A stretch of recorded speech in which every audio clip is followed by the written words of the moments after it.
یہ جو کاش ہے نا، یہ عموماً مشرکین اور منکرین جو ہیں وہ بڑی دیر سے بولتے ہیں۔ یہ جو کاش ہے، یہ جو مشرک اقوام ہیں، یہ میدان حشر میں ہی جا کر بولیں گی۔ بہت کم اللہ سبحانہ تعالیٰ کی طرف سے جس کو عنایت ہو، بہت کم ایسا دیکھنے میں آتا ہے کہ منکرین حق جو ہیں وہ دنیا میں ہی سبق پالیں اور دنیا میں یہ کاش ان کے منہ سے نکل جائے تو وہ راہ راست پر آ جائیں۔ اور اللہ نہ کرے کہ ایسا کوئی معاملہ ہو کبھی ایسی کہ دنیا میں ان پر لعنت ملامت ہو اور آخرت میں بھی ان پہ لعنت ملامت ہو۔ اللہ نہ کرے ایسے ساتھیوں سے ہمیں واسطہ پڑے۔ بہرحال دیکھنے کی بات یہ ہوگی کہ اس سارے معاملے میں ظاہری شرک کا تو کوئی ارتکاب نظر نہیں آتا، نہ تو وہ شخص بت پرست تھا، بلکہ وہ مکالمے میں اپنے رب کی طرف اشارہ بھی کرتا ہے، اپنے رب کا نام بھی لیتا ہے۔ جو نقطہ سمجھنے کا یہ ہے کہ وہ مادہ پرستی میں گرفتار تھا، اس کا تمام بھروسہ جو تھا اپنے مال و اسباب پر تھا بجائے اللہ سبحانہ تعالیٰ پر ہونے کے۔ تو یہ قصہ جو ہے یہ سورہ کہف کی آزمائشوں میں سے دولت کا امتحان ہے۔ ہم مال و دولت کا جو آزمائش ہم نے پڑھنی تھی، یہ اس کے معاملے میں قصہ ہے کہ دنیا تو ہے ہی امتحان کی جگہ، نعمتوں کے ساتھ بھی کسی کا امتحان ہے اور نعمتوں کے بغیر بھی کسی کا امتحان ہے۔ اللہ سبحانہ تعالیٰ کی تقسیم کا اپنا اپنا معاملہ ہے، جس کو چاہتا ہے جتنا دیتا ہے، یہ اس کی مرضی ہے، اور کسی کو کسی کے برابر نہیں دیتا، نہ مال میں، نہ اولاد میں، اور نہ ہدایت میں۔ ہدایت کے لیے تو یہ بات فکس ہے کہ جو ہدایت طلب کرتا ہے اس کو ہی ہدایت دی جاتی ہے اور اتنی ہی ہدایت دی جاتی ہے، تو ان کا ہدایت کا امتحان بھی ہوتا ہے، لیکن جو یہاں معاملہ ہے یہ نعمتوں کا امتحان ہے۔ تو ہم شروع کرتے ہیں آیت نمبر 32۔ بسم اللہ الرحمن الرحیم۔ وَاضْرِبْ لَهُم مَثَلَ الرَّجُلَيْنِ جَعَلْنَا لِأَحَدِهِمَا جَنَّتَيْنِ مِنْ أَعْنَابٍ وَحَفَفْنَاهُمَا بِنَخْلٍ وَجَعَلْنَا بَيْنَهُمَا زَرْعًا۔ ان سے کہہ دیجئے اے نبی صلی اللہ علیہ وسلم، یعنی کہ ان کے آگے ایک واقعہ تو بیان کریں۔ واقعہ ہے دو مردوں کا، ہم نے بنائے ان دونوں میں سے ایک کے لیے دو باغ، یعنی ایک کے لیے بنائے تو اس کا مطلب دوسرے کے لیے نہیں بنائے، انگوروں کے، اور ان دونوں کو ہم نے گھیر دیا کھجور کے درختوں سے، اور ہم نے ان دونوں کے درمیان کاشت کی زمین رکھ دی۔ بالکل جیسے ایک عرب نخلستان ہوتا ہے، اویسس ہوتا ہے، اس قسم کی یہاں پر پکچر نظر آتی ہے، اور یہاں بھی اللہ سبحانہ تعالیٰ فرما رہے ہیں کہ ہم نے دیا، ہم نے بنایا۔ انسان کو شروع میں ہی واقعے کے شروع میں قصے میں بتا دیا ہے کہ تمام فضیلت اور نعمتیں اللہ سبحانہ تعالیٰ کی ہیں، اس شخص کی طرح تم بھی اپنی مادہ پرستی میں گرفتار نہ ہو جانا۔ اگلی آیت اس طرح سے ہے، آیت 33۔ كِلْتَا الْجَنَّتَيْنِ آتَتْ أُكُلَهَا وَلَمْ تَظْلِم مِّنْهُ شَيْئًا وَفَجَّرْنَا خِلَالَهُمَا نَهْرًا۔ وہ دونوں باغات اپنا بھرپور پھل اچھی طرح سے دیتے تھے اور اس میں کسی چیز کی کمی نہ تھی، اور پھر ہم نے ان دونوں کے درمیان ایک نہر جاری کر دی۔ پھر سے دیکھیے کہ یہاں پہ اللہ سبحانہ تعالیٰ پھر جو ہے نعمتیں وہ اپنی طرف منسوب فرما رہا ہے۔ وَكَانَ لَهُ ثَمَرٌ فَقَالَ لِصَاحِبِهِ وَهُوَ يُحَاوِرُهُ أَنَا أَكْثَرُ مِنْكَ مَالًا وَأَعَزُّ نَفَرًا۔ اور اس کا پھل بھی تھا، تو اس نے کہا اپنے ساتھی سے کہ میں تجھ سے زیادہ مالدار ہوں اور تجھ سے زیادہ طاقتور نفری رکھتا ہوں۔ عموماً یہاں علماء کہتے ہیں کہ نفری اور پھل سے مراد یہاں پر اولاد لی گئی ہے، کیونکہ پھل کا ذکر تو پہلے آ گیا ہے، اور نفری سے مراد اس کا سوشل سرکل بھی ہو سکتا ہے، یعنی کہ وہ ہو سکتا ہے سوسائٹی میں اونچے مرتبے پر معمور ہو، ٹھیک ہے، اس کے بڑے تعلقات ہوں سوسائٹی میں، یا اس کی اولاد زیادہ ہو۔ اس کا ہمیں اس لیے پتہ چلتا ہے کہ جب غریب شخص جواب دے گا تو وہ کہے گا کہ میرے پاس مال اور اولاد نہیں ہے۔ تو اللہ تعالیٰ نے بڑا خوبصورت نقشہ کھینچا ہے کہ انگوروں کی بیل کے باغ ہیں، اور بہت ہی خوبصورت انگوروں کی بیلیں، ان کے باغات عرب میں پائے جاتے ہیں، اور وہ بڑے گرویدہ ہیں انگوروں کے، ٹھیک ہے۔ اس کے ارد گرد کھجوروں کے درختوں کی باڑ تھی، اللہ سبحانہ تعالیٰ کی طرف سے بنائی گئی۔ اس کی وجہ یہ کیا تھی؟ نمبر ایک تو کھجور کے درخت اپنا پھل دیں گے تو وہ بھی اس کو فائدہ ہے، اس آدمی کو، باغ کے مالک کو۔ اس کے علاوہ جو انگوروں کی بیلیں ہیں وہ بڑی نازک ہوتی ہیں، اور ریگستان میں تو عموماً طوفان آتے رہتے ہیں ریت کے، ان بیلوں کو محفوظ رکھنے کے لیے اللہ تعالیٰ نے کھجور کے درخت وہاں پر لگا دیے تھے. ظاہر ہے ان سے کھجوریں بھی ملتی تھیں. اب دونوں باغوں کے درمیان مزید یہ کہ کاشت کی زمین بھی تھی جس سے وہ اناج وغیرہ حاصل کرتا تھا، یعنی کہ ہر لحاظ سے مثالی باغات تھے. ریگستان کے بیچوں بیچ اللہ سبحانہ تعالیٰ نے یہ بتایا ہے اور یہ بھی بتایا ہے کہ بڑی خوب پیداوار تھی.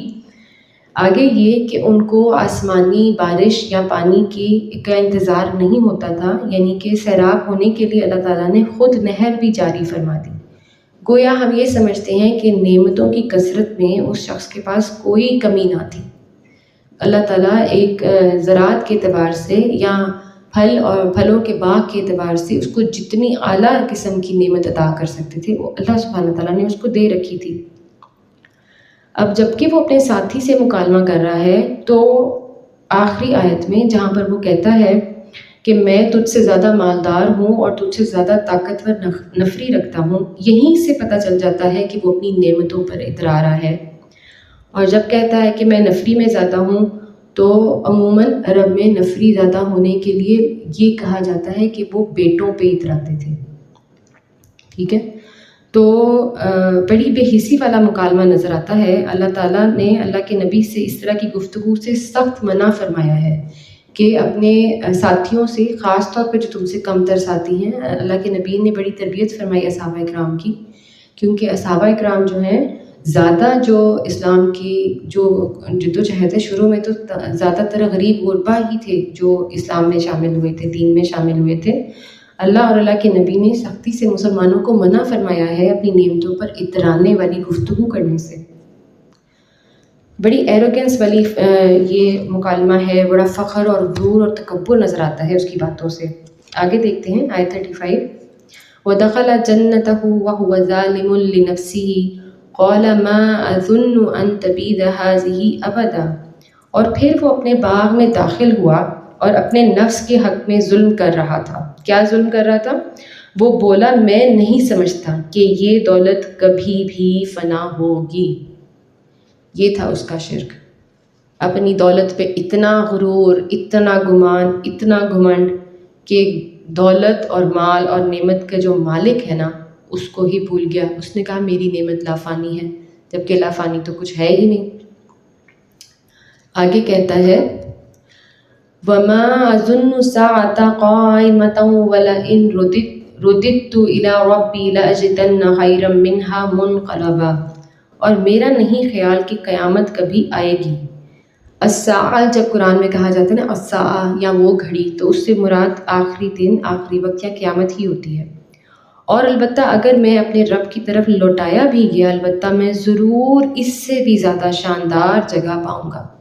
پھر ہمیں اس کا غرور، اس کا تکبر اور اس کا اترانا نظر آتا ہے کہ وہ اپنے ساتھی کو نہ صرف دنیا کی نعمتوں پہ اترا کے اور غرور کر کے دکھا رہا ہے، الٹا یہ بھی کہہ رہا ہے کہ ہاں اگر میں یہاں سے چلا گیا، اول تو قیامت نہیں آئے گی، یہ سب کچھ جو ہے یہ میرا تا وقت آخر قائم رہے گا، ہمیشہ ہی قائم رہے گا.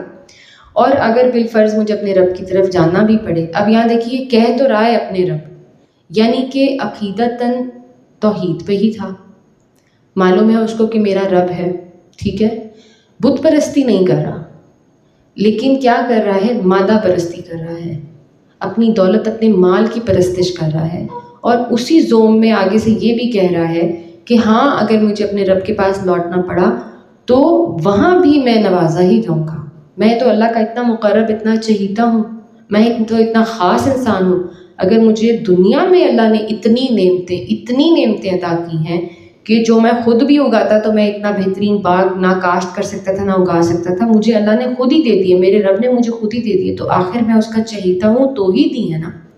تو یہاں مجھے اللہ نے اپنے چہیتے ہونے کے لیے اتنی نعمت دی ہے، تو جب میں اس کے پاس چلا جاؤں گا تو پھر تو کوئی حد ہی نہیں ہوگی جو مجھے وہ نوازے گا. یہاں سے پتہ چلتا ہے دنیا کا امیر ہے لیکن ایمان کا فقیر ہے. تو اللہ کو تو مانتا ہے لیکن تکبر سے بھرا پڑا ہے، بے حد مغرور ہے، اور اخلاقی غربت ثابت ہوتی ہے. یہ کہنا چاہیے اپنی نعمتوں کا اس طرح ذکر کرنا، اس طرح اترانا اور خاص طور پر اپنے کسی ساتھی کے جذبات کو مجروح کرنا اللہ سبحانہ تعالیٰ کو سخت ناپسند ہے۔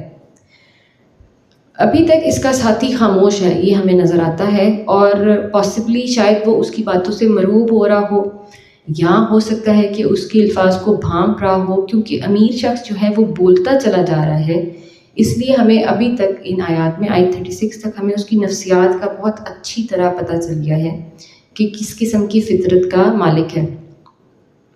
عموماً ہم دنیا میں دیکھتے ہیں کہ مغرور امیر لوگ اس طرح اپنی دولت پر اتراتے پھرتے ہیں، اپنی شان پر فخر کرتے ہیں، اپنی نعمتوں کا ذکر اور دکھاوا عموماً جگہ جگہ بیٹھ کر کرتے ہیں۔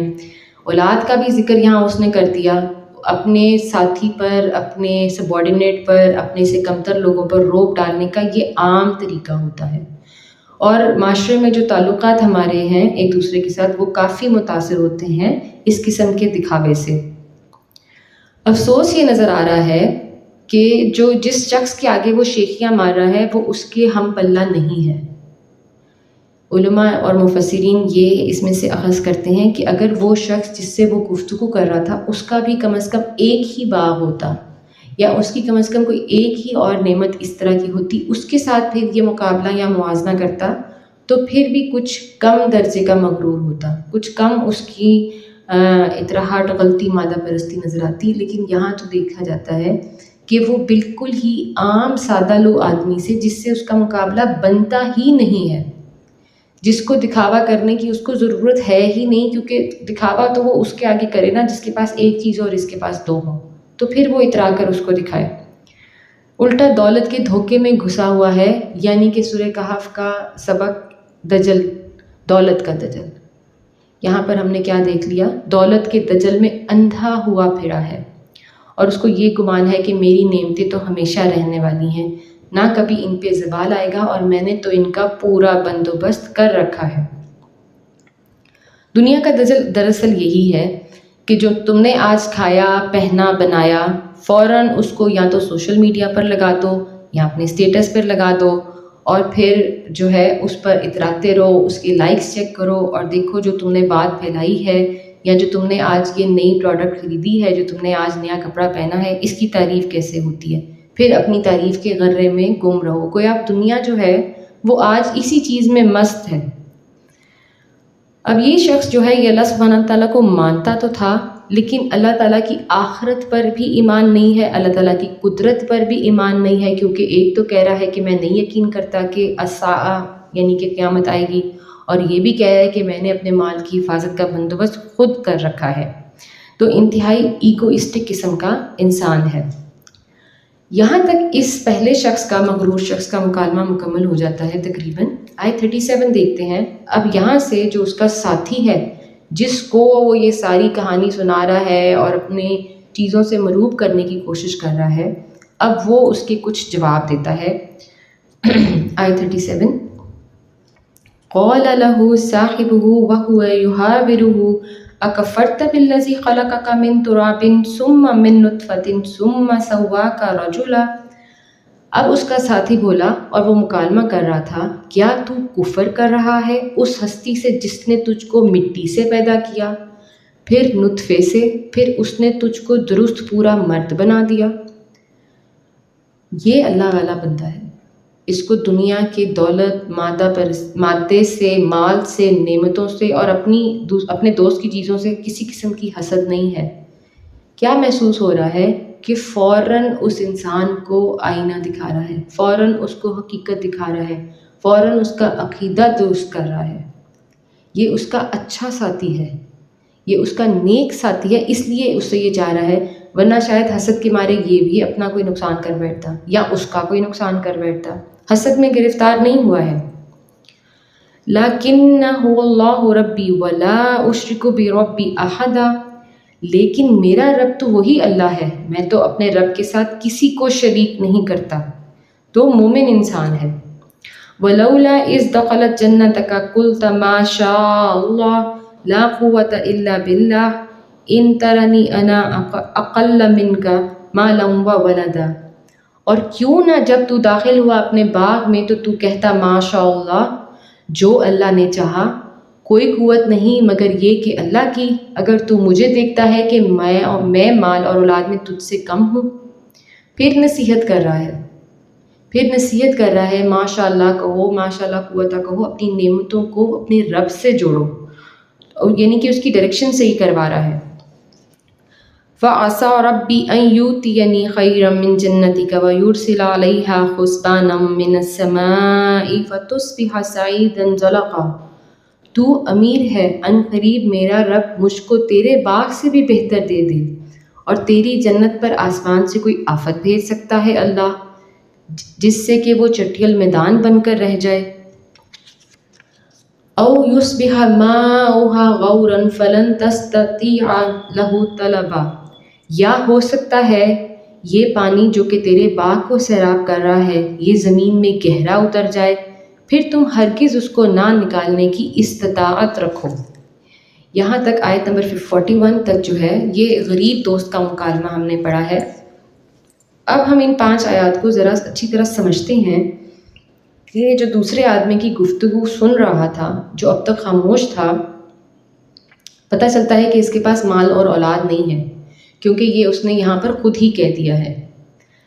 اب اس شخص نے اپنے متکبر ساتھی کا غرور توڑنے کی کوشش کی ہے، اور علماء کہتے ہیں کہ متکبر کا تکبر توڑنا بھی بڑے ثواب کا کام ہے، یعنی کہ اپنے مغرور ساتھی کو کٹ ڈاؤن ٹو سائز کر دینا، اس کو دنیا کی حقیقت دکھا دینا، اس کو اپنا آپ دکھا دینا بر وقت یہ کہ وہ شرک میں نہ ڈوب جائے، وہ کفر میں مبتلا نہ ہو جائے، یا خدا نہ خواستہ اسی غرور اور تکبر کی حالت میں اپنے اللہ کے پاس نہ چلا جائے، تو یہ تو اس کا اچھا نیک ولی ساتھی ہے، یہ تو اس کا ایسا ساتھی ہے جس سے اس کو سکینت ملنی ہے، جس سے اس کو ایمان کی تر و تازگی ملنی ہے، یہ اس کا بھلا چاہ رہا ہے۔ اس کے الفاظ سے ہمیں یہ حقیقت واضح ہوتی ہے کہ وہ اس کو اپنا آپ دکھا رہا ہے کہ تم ہو کیا، تمہیں اللہ نے مٹی کے ڈھیلے سے بنایا یا گندے پانی کی بوند سے بنایا ہے، تو تم کس چیز پر اترا رہے ہو؟ یہ جو نعمتیں تمہیں دی ہیں یہ تمہارے رب نے دی ہیں، دے بھی سکتا ہے اور لے بھی سکتا ہے، تو تم کس چیز پر غرور کر رہے ہو؟ اگر یہ آدمی اس سے مروب ہو جاتا یا اس کے سامنے کسی قسم کی عاجزی دکھاتا کہ میں تو تمہارے مال سے ہاں واقعی بڑا امپریس ہو گیا ہوں، ہاں واقعی جو کچھ تمہارے پاس ہے ہماری کہاں قسمت، ہمارا کہاں نصیب، یا اپنے آپ خود پہ مایوسی طاری کرتا اور اس طرح اپنے آپ کو دکھاتا کہ شاید میں بڑا مجبور ہوں اور میں have nots of the society میں سے ہوں، تو اس دوسرے آدمی کا جو اس کا ساتھی ہے اس کا تکبر اور شرک اور بڑھ جانا تھا۔ اور ابھی تو اس نے یہ شاید ایک انسان سے اس طرح بات کی تھی، پھر اس کا یہ معمول بن جاتا کہ اللہ کی جو نعمت ہے اس کو خود سے منسوب کر لینا اور اللہ کی قدرت سے اپنے آپ کو بالا تر سمجھ لینا۔ اب وہ یہ تو مان رہا تھا، ہم نے دیکھا ہے کہ میرا رب ہے، مگر اپنے رب کی طرف سے آئی ہوئی کامیابی اور نعمتوں کا سارا سہارا اس نے اپنے سر لیا ہوا تھا، اس لیے یہ اس کی آنکھیں کھول رہا ہے، یہ اس کی ڈائریکشن درست کر رہا ہے، اور اس کو جس دنیا کے دجل میں وہ گم ہو کر رہ گیا ہے وہاں سے اس کو نکالنے کی کوشش کر رہا ہے۔ بڑا نیک سیرت ساتھی ہے، اور کہہ رہا ہے، یہ جو غریب آدمی ہے اس نے کہا ہے کہ میرا رب تو وہی ہے جو اللہ ہے، وہی ہے جو ہر چیز پر قادر ہے، میں اس بات پر فخر کر رہا ہوں، یعنی کہ میں ایمان کا امیر ہوں، دنیا کا غریب ہوں، کوئی بات نہیں، میرا اللہ مجھے دے گا، میرا اللہ مجھے مال بھی دے گا، میرا اللہ مجھے اولاد بھی دے گا، لیکن نہ تو میں تمہاری طرح اپنے نفس کی پوجا کر رہا ہوں، اور نہ دنیا میرے حواسوں پر طاری ہو گئی ہے کہ میں اپنے رب کو بھول جاؤں۔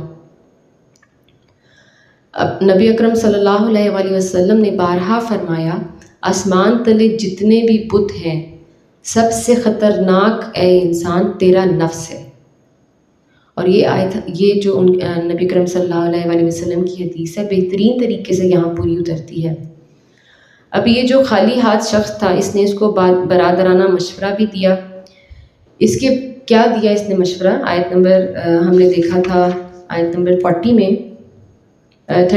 میں کہ تم جب اپنے نعمتوں کو دیکھتے ہو تو ان پر اترانے فخر کرنے کی بجائے تمہیں چاہیے کہ تم ماشاء اللہ کہو، بلکہ تم کہو ماشاء اللہ لا قوت الا باللہ، کہ نہ تو وہ دیکھیے خود میں احساس محرومی کا شکار ہو رہا ہے، نہ ہی اس کے دل میں لالچ پیدا ہو رہی ہے۔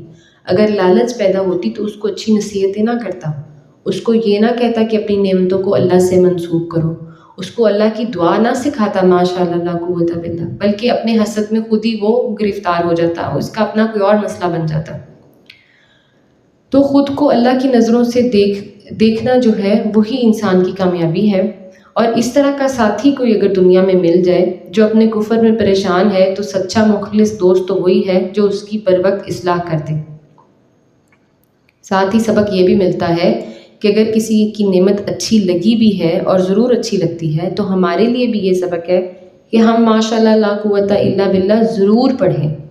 جو ہم نے پچھلا مضمون دیکھا تھا اصحاب کہف کا، وہاں ہم نے 2 اور لفظوں کا ذکر کیا تھا، الحمدللہ پڑھا تھا اور انشاءاللہ پڑھا تھا۔ تو صورت میں تیسری دفعہ اللہ سبحانہ تعالیٰ ہمیں خیر کے کلمات کہنے، ادا کرنے اور ان کو اپنی زندگی کا معمول بنانے کی نصیحت فرما رہے ہیں۔ حضرت ابو ہریرہ رضی اللہ عنہ سے روایت ہے، آپ صلی اللہ علیہ وآلہ وسلم نے ایک مرتبہ فرمایا، کیا میں تم کو عرش کے نیچے کے خزانوں میں سے ایک خزانہ نہ بتاؤں؟ تو ابو ہریرہ رضی اللہ عنہ نے فرمایا، میرے ماں باپ آپ صلی اللہ علیہ وآلہ وسلم پر قربان، جی ہاں۔ تو آپ صلی اللہ علیہ وآلہ وسلم نے فرمایا، کہو لا قوت الا باللہ، یعنی کوئی قوت نہیں ہے سوائے اللہ کے۔ اچھا، اب یہ جو غریب آدمی ہے، یہ جو اس کا دوست ہے، یہ اس سے اس بات پر خفا یا ناراض نہیں ہو رہا کہ تم مجھے میری کمیوں کا احساس دلا رہے ہو اور اپنی نعمتوں پر اترا رہے ہو، بلکہ بڑی مضبوط لہجے میں ڈٹ کر اس کے طعنوں کا بھی مقابلہ کیا اور اس کو اللہ کی شکر گزاری کرنے پر بھی آمادہ کر رہا ہے۔ اس کو اپنے امیر دوست کے باغ سے کوئی رشک نہیں نظر آیا، بلکہ اپنے سکون میں، اپنے دل میں سکون ہے، اطمینان ہے اور تقویٰ ہے۔ اس کو اپنی کسی قسم کی احساس سے محرومی، کسی قسم کی کمتر ہونے کا کوئی احساس ہمیں کہیں کسی جملے میں نظر نہیں آیا، بلکہ الٹا وہ تو اس دوست کی اصلاح کرنے میں لگا ہوا ہے۔ اور کیا کہتا ہے، مجھے یقین ہے کہ میرا رب اگر چاہے تو ان باغوں سے بہتر نعمتیں مجھے بھی نواز سکتا ہے، یعنی کہ تمہیں یہ زوم ہے کہ تم اللہ کے چہیتے ہو، جو وہ تجھے دے رہا ہے وہ مجھے بھی دے سکتا ہے۔ اور تو یہ بڑی ہی پر امید طریقے سے اس نے اپنے خالق سے مانگ بھی لی ہے نعمت، کسی قسم کے حسد کیے بغیر۔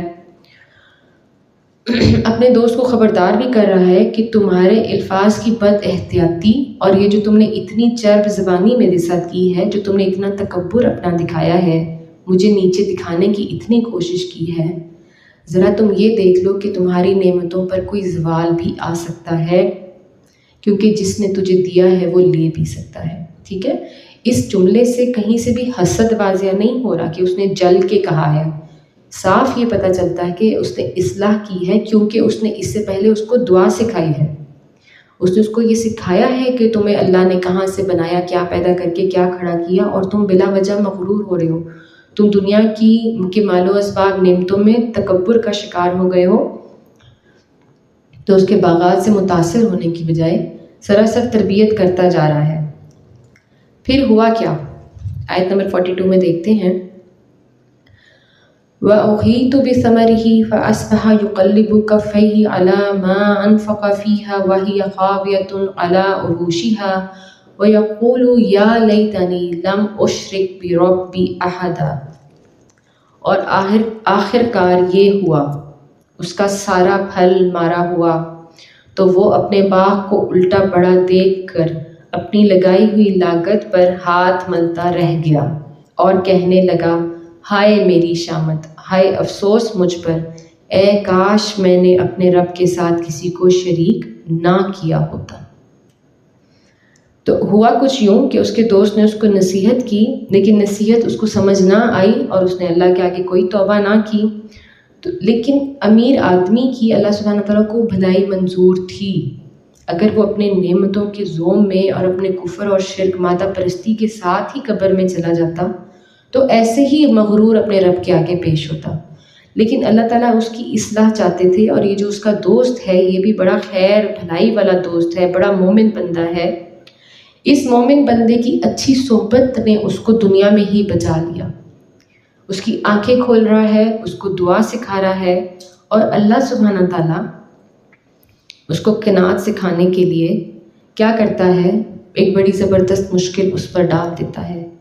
تو یہ بھی ہمارے رب کا طریقہ ہے، ہر دفعہ خدا نخواستہ کوئی جو عذاب آتا ہے یا کوئی آفت آتی ہے، کوئی کلیمٹی آتی ہے، وہ تعذیباً نہیں ہوتی ہے، یعنی اللہ سبحانہ تعالیٰ کی ناراضگی نہیں ہوتی ہے ہر دفعہ۔ ہم بڑی جلدی چیزوں کو جج کر لیتے ہیں، خدا نہ خواستہ اگر کسی کے ساتھ کچھ برا ہوتا ہے، افسوس کرنے کی بجائے استغفر اللہ، کبھی ہمارے منہ پہ ایسے کلمات آ جاتے ہیں کہ دیکھو نا وہ اتنا مغرور تھا، یا اس کو اپنی کرسی کا بڑا زوم تھا، یا اس کو اپنی اولاد پہ دیکھا کتنا فخر تھا، دیکھا اللہ نے اس کو کیسے نیچے کر دیا، دیکھا اللہ نے اس کو کیسے کٹ ڈاؤن ٹو سائز کر دیا۔ تو ذرا ہمیں بھی اپنی زبانوں کو دیکھنے کی ضرورت ہے۔ ایکچولی اللہ تعالیٰ نے اس کی تربیت فرمانی تھی، ٹھیک ہے؟ یہ جو اس کے اوپر آفت آئی تھی یہ تعذیباً نہیں تھی، یہ تعدیباً تھی۔ اللہ تعالیٰ اس کو اپنا ادب سکھانا چاہتے تھے۔ وہ اللہ سے دور چلا گیا تھا، اللہ تعالیٰ اس کی ہدایت چاہتے تھے، اس کو اپنے قریب لانا چاہتے تھے کہ یہ اس مادہ پرستی کے دجل کے کفر میں ہی زمین کے نیچے نہ چلا جائے، اس حال میں میرے آگے نہ پیش ہو۔ حالانکہ اس امیر آدمی نے بڑے زوم سے کہا تھا کہ میں نے تو دنیائی آفات سے اپنے باغ کا بندوبست کر رکھا ہے، لیکن اللہ سبحانہ تعالیٰ سے پناہ کی، حفاظت کی کوئی دعا نہ اس نے مانگی۔ تو ہوا اس یوں کہ آیت سے پتہ چلتا ہے کہ اس کا گلستان اجڑ گیا، اور یہ جو انگوروں کا باغ ہے یہ اکھڑا پڑا ہوا تھا۔ پھر وہ اس قدر پریشان ہوتا ہے اور غم اور پریشانی کا شکار ہوتا ہے، آنکھیں اس کی کھلی کی کھلی رہ جاتی ہیں، افسوس کرتا ہے اپنی نادانی پر، اپنی نافرمانی پر، اور کیا کہتا ہے، ہائے افسوس، ہائے میری شامت، کاش کہ میں نے اپنے رب کے ساتھ کسی کو شریک نہ ٹھہرایا ہوتا۔ یہ اللہ تعالیٰ نے تربیت فرما دی۔ یہ اگر اس وقت بھی واویلا مچاتا کہ میرا، پہلے یہ کہہ رہا تھا کہ میں رب کا چہیتا ہوں، اب یہ کہنے لگتا کہ ہائے میرے پر ہی آنی تھی، تمہاری نظر لگ گئی، تم نے میری نعمتوں سے حسد کیا، اللہ نے میرے اوپر یہ کیوں آفت ڈال دی، میں ہی اللہ کو ملا تھا اس طرح کے عذاب کے لیے، میں ہی ملا تھا اللہ کو، کتنا بڑا نقصان میرا کر دیا۔ قطعی ایسا جملہ اس نے نہیں کہا، اور فوراً اپنی اصلاح کر لی۔ یہ اس کا ایمان اس کے دل میں جو تھا، جو اس کا عقیدہ درست تھا نا، جو اس کو اپنے رب ہونے پر یقین تھا، یہ اس نے کیا ہے اس کے لیے۔ جو مشرک ہیں، جو کافر ہیں، جو ایبسلیوٹلی توحید کے منکر ہیں، ان کے اندر یہ صفت نہیں پیدا ہوتی۔ اور اللہ تعالیٰ کا بڑا کرم ہوا اس کے اوپر کہ اپنے آخری سانس سے پہلے ہی اس کا مال کا شرک جو ہے وہ دور ہو گیا، اس کی نافرمانی دور ہو گئی۔ اللہ سبحانہ تعالیٰ اس کی اصلاح فرمانا چاہتے تھے تو اس کو ایسا ساتھی، ایسا دوست بھیجا تھا جس کی صحبت کی وجہ سے بچ گیا، دنیا میں ہی بچ گیا۔ یہ سارا کچھ لے کر اپنے رب کے آگے نہیں چلا گیا، اس کو حساب لینے کی ضرورت نہ پڑی، دنیا میں بھگت لیا اس نے اپنے غرور کا اور اپنے تکبر کا انجام جو ہے وہ اس نے دنیا میں ہی بھگت لیا، آگے لے کر جانے کی ضرورت نہیں پڑی، اپنے گناہ کا کفارہ کر لیا اس نے، اور بے شک پھر مادہ پرستی سے باہر آ گیا۔ ساتھ ہی ساتھ ہمیں سبق یہ بھی ملتا ہے کہ جب ہمارا کوئی اپنا نقصان ہو جائے تو سب سے پہلے تو اپنے اعمال اور افعال پر نظر ڈال لینی چاہیے۔ سب سے پہلے یہ دیکھ لینا چاہیے کہ میرے دنیا میں معاملات انسانوں کے ساتھ یا اپنے اللہ کے ساتھ کیا چل رہے ہیں، بجائے اس کے کہ انسان اپنی ہر چھوٹی بڑی جو ہے وہ پریشانی کے اوپر اپنی قسمت کو کوستا پھرے، یا اپنے ساتھیوں، اپنے بہن بھائیوں کی نظر کو کوستا پھرے۔ بے شک نظر پر حق ہے، لیکن ذرا سب سے پہلے اپنے گریبان میں بھی انسان کو جھانکنا چاہیے کہ میں کیا غلط کر رہا تھا، میں جو کما رہا تھا کیا اس میں سے میں نے مساکین اور اقربا کا حصہ نکالا، میں جو کما رہا تھا کیا میں نے اس پہ اپنے رب کا شکر ادا کیا، کیا میں نے اس کے حکم کے مطابق زکوٰۃ دی، کیا میں نے اپنے سے جو کمتر لوگ ہیں معاشرے کے ان کے لیے میں نے کوئی خیر بھلائی کا کام کیا، یا میں بس اپنے ہی مال کو بڑھانے میں لگا رہا۔ تو مفسرین کہتے ہیں کہ اس واقعے سے اتنے ڈھیر سارے اسباق ملتے ہیں غربا کے لیے بھی کہ ان کو حسد کرنے کی ضرورت نہیں ہے، نعمتوں کے لیے اپنے اللہ سے رجوع کریں، لوگوں کے مال اور لوگوں کی نعمتوں کو دیکھ کر حسد کرنے اور احساس کمتری میں گرفتار ہونے یا خدا نہ خواستہ لوگوں کے مال کو نقصان پہنچانے کی ضرورت نہیں ہے۔ آیت نمبر 43 کی طرف چلتے ہیں۔ وَلَمْ تَكُنْ لَهُ فِئَةٌ يَنْصُرُونَهُ مِنْ دُونِ اللَّهِ وَمَا كَانَ مُنْتَصِرًا، اور نہ ہوا اللہ کو چھوڑ کر اس کے پاس کوئی جماعت کہ جو اس کی مدد کرتا، اور نہ کر سکا وہ خود اس آفت کا مقابلہ۔ کہ بے شک آخر ولی، آخر مولا، آخر جو بھی انسان کا خیر اور بھلائی کا مالک ہے وہ تو اس کا رب ہی ہے۔ پھر فرماتے ہیں ہنالک للولایۃ للہ الحق ہوا خیر ثوابا و خیر عقبا۔ اس وقت معلوم ہوا کہ کارسازی کا اختیار اللہ برحق کے لیے ہے، انعام وہی بہتر ہے جو وہ بخشے، اور انجام وہی خیر ہے جو کہ اللہ دکھائے۔ ان دو آیات میں دراصل اللہ سبحانہ تعالیٰ یہ جو پیچھے سارا معاملہ اور واقعہ بیان ہوا ہے، جو ہمیں سنایا گیا ہے نبی اکرم صلی اللہ علیہ وآلہ وسلم کو مخاطب کر کے، اللہ تعالیٰ اس سارے معاملے پر اب خود تبصرہ فرما رہے ہیں۔ اور آیات سے یہ بات سمجھ آتی ہے کہ ہر چیز استعمال کرو اللہ کے نام کے ساتھ۔ جس نے تمہیں عنایت کیا، جس نے تمہیں دیا ہے وہ تم سے لے بھی سکتا ہے، جس نے تمہیں نہیں دیا وہی تمہیں دے سکتا ہے، تو تم اپنی ہر نعمت کو اللہ کے نام سے منسوب کرو۔ تمہیں ایک زمین کا ٹکڑا ملتا ہے تو تم اللہ کا شکر ادا کرو، تمہیں کپڑے کا ٹکڑا ملتا ہے تو تم اللہ کا شکر ادا کرو، تمہیں اولاد سے نوازتا ہے تو اللہ کا شکر ادا کرو، اور اگر کسی وجہ سے نہیں تمہیں نوازتا تو اس سے مانگو۔ وہی مالک ہے دنیا کی کارسازی کا، وہی مالک ہے دنیا کی تمام نعمتوں کا۔ تم خود کسی آفت کا مقابلہ نہیں کر سکو گے، تم جتنے مرضی ہرڈلز کھڑے کر لو اور فینسز لگا لو، اور یہ کھجور کے درخت نہ لگے ہوتے تو اس شخص نے ظاہر ہے اپنی انگوروں کے بیلوں کو پروٹیکٹ کرنے کے لیے کوئی اور بندوبست کیا ہوتا، کوئی گرل لگائی ہوتی، کوئی جالیاں لگائی ہوتی، یا جیسے ہم دیکھتے ہیں نیٹس لگی ہوتی ہیں، کوئی نہ کوئی بندوبست تو ہر مالی، ہر فارمر اپنی چیزوں کا کرتا ہے۔ جب کوئی طوفان آندھی آتا ہے، جب کوئی باغ یا کھیت برباد ہونا ہوتا ہے خدا نخواستہ، اللہ کے ایک کن کا محتاج ہوتا ہے، کوئی فینس، کوئی نیٹ، کوئی جو باڑے ہیں یا اتنے مضبوط کھجور کے درخت بھی اس کو نہیں بچا سکتے۔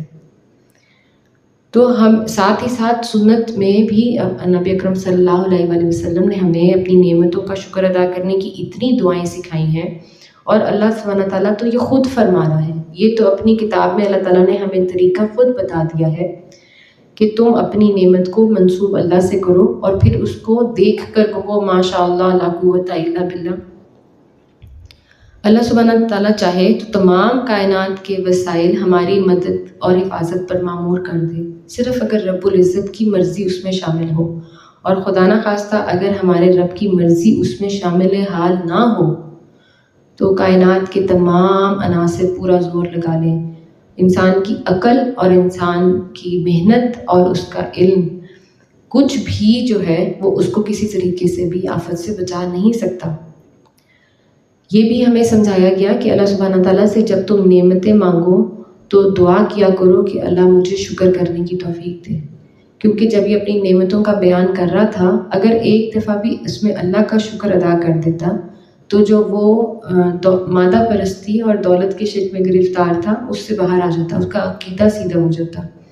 لیکن اس امیر شخص نے کہیں پر بھی اللہ کے شکر کا ذکر نہیں کیا تھا، بلکہ صرف اور صرف زوم میں گھرا ہوا تھا، اپنے سپیریئر ہونے پر اس کو فخر تھا، اپنے اسٹیٹس پر فخر تھا، اپنے مال پر، اپنی اولاد پر، کہیں کسی طرح بھی اس نے اپنی نعمتوں کو اللہ سے نہیں جوڑا۔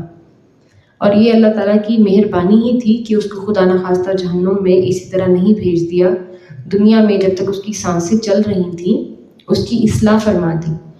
تو اللہ تعالیٰ جو ہے وہ انسانوں کو ایسے ساتھی مہیا کرتا ہے جو وقتاً فوقتاً ان کی نگاہیں سیدھی کر دیتے ہیں، اور یہ بڑے خوبصورت، بڑے مقرر دوست ہوتے ہیں۔ لوگوں کو ان کی قدر کرنے کی ضرورت ہے۔ بہت سارے اسباق ہم نے دیکھ لیے یہاں پر، عمرہ کے لیے بھی، غربا کے لیے بھی، نعمتوں کے معاملات پر، شکر کرنے کے معاملات پر۔ یہ قصہ جو ہے ہمیں بہت کچھ سکھا گیا ہے۔ یہاں تک آیت 44 تک رکوع بھی مکمل ہو جاتا ہے، اور جو آج ہم نے واقعہ پڑھنا تھا باغ والوں کا قصہ وہ بھی مکمل ہو جاتا ہے۔ آگے جو ہے اللہ سبحانہ تعالیٰ کا ایک طویل خطبہ ہے جس میں دنیا کی حقیقت واضح کی گئی ہے، اور ابلیس کے بارے میں بھی اللہ تعالیٰ کے کچھ معاملات ہیں جو انہوں نے فرمائے ہیں۔ کیونکہ اس کو اس واقعے سے کنیکٹ نہیں کیا جا سکتا، اس لیے اس کو پھر ہم سیپریٹلی ڈسکس کر لیں گے۔ تو آج کا مضمون یہیں پر مکمل ہو جاتا ہے۔ الحمدللہ رب العالمین۔ دعا کر لیتے ہیں۔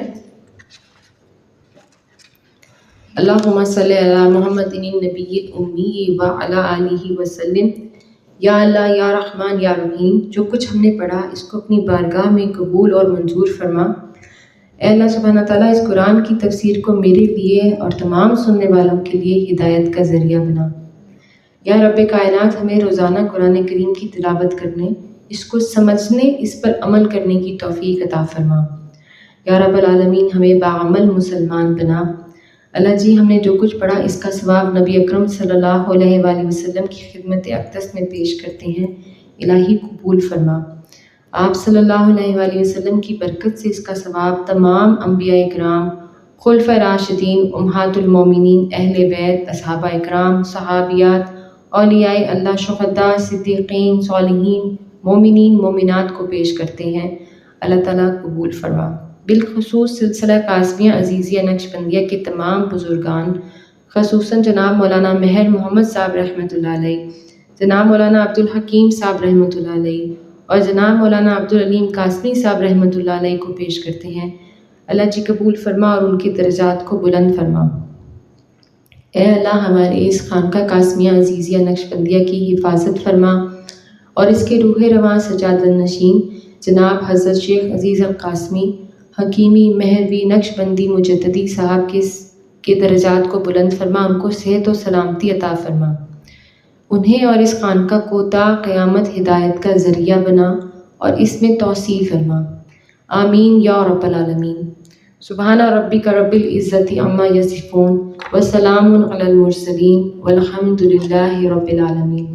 السلام علیکم ورحمۃ اللہ وبرکاتہ۔